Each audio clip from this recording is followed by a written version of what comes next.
Hey everyone, amid a very turbulent week for a lot of stocks, MGM and a lot of the other related travel and leisure, gaming, those kind of stocks that rely on people to be willing to go out there, join big crowds, associate, rub shoulder to shoulder, those stocks all continue to drop like a rock. And as you can see here in this price chart, MGM has, within the past month, dropped essentially about 50%, even amid the gain it made on Friday, which, as you can see here, was much smaller than the broader market. And actually, during the day, when the rest of the market was rallying, MGM was posting a pretty significant drop, precisely because there was many worries over MGM announcing that it was shutting down its buffets, that now it's also this weekend announcing it's actually closing down an entire resort, MGM Springfield, for about 2 weeks. There was the news that MGM had decided to cancel a share buyback of 1.5 billion that was set to expire Thursday night.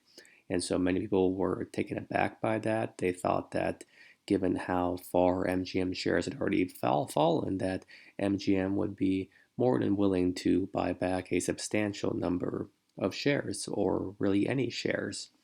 And a lot of these worries really come from the uncertainty over how long the coronavirus saga is going to last and how long the declines in business, as MGM has stated that they're experiencing, will really last.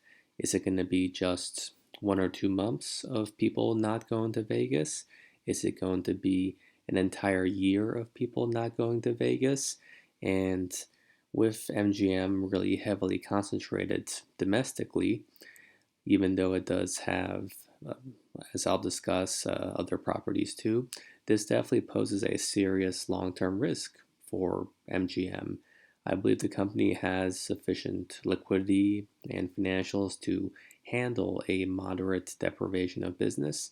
Long term, it is worrying, but I personally do think MGM will be able to make it through this, primarily because coronavirus likely, I'm estimating, will be handled perhaps within half a year, maybe up to 3/4 of a year at most. And one thing I wanted to note too that is, I think, not being taken into account in a lot of these analyses of MGM is the fact that MGM now has a very large China operation, MGM China, which is increasingly constituting a larger and larger portion of MGM's overall revenues as well as its earnings. We see it growing much faster than the rest of MGM's earnings, which in Vegas are relatively flat, actually, to be honest, usually. And with China seemingly to be on track to return to normal, we saw Apple stores reopen there while closing worldwide otherwise.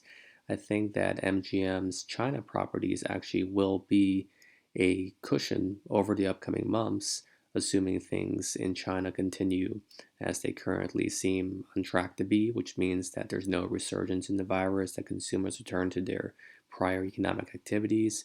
And I think that will actually be a earnings cushion for MGM as they try to survive this very sudden and sharp downturn in their prospects. I think that definitely there's some revision to MGM's price is very valid.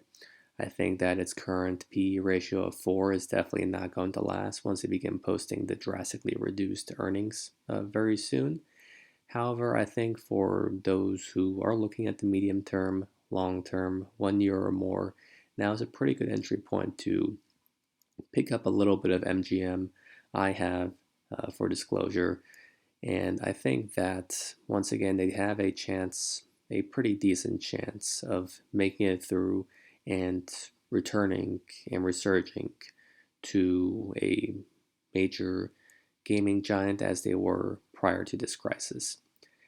And so we'll see as the markets continue, but there likely is lots more pain for these leisure, travel, gaming stocks. But nonetheless, when stocks are cheap, that is when the buying opportunities are.